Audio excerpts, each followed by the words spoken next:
অনেক দিন পর আজকে একটু চাউমিন রান্না করব। আমি এখানে পানি সেদ্ধ করে নিয়েছি। সেদ্ধ করা পানির মধ্যে আমি 2 প্যাকেট স্টিক নুডলস দিয়েছি, সাথে অল্প একটু রান্নার তেল দিয়ে দিয়েছি যাতে একটার সাথে একটা লেগে না যায়। এগুলো সেদ্ধ করা হয়ে গেলে আমি পানি ঝরিয়ে একটু ঠান্ডা করে নেব। অন্য একটা বাটিতে নিয়ে নিয়েছি 3টা ডিম।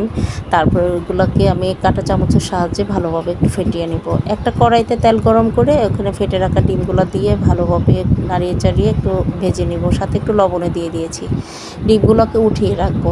এবার একই তেলের মধ্যে আর একটু তেল দিয়ে আমি পেঁয়াজ দিয়েছি, পেঁয়াজগুলো একটু ভেজে নেব। তারপর সাথে দিয়েছি কাঁচামরিচ, টমেটো, এগুলো দিয়ে একটু ভালোভাবে ভেজে নিয়েছি। এখানে একটা পোলাও পাতাও দিয়েছি, পোলাও পাতাটা দিলে ঘ্রাণটা একটু ভালো লাগে খেতে।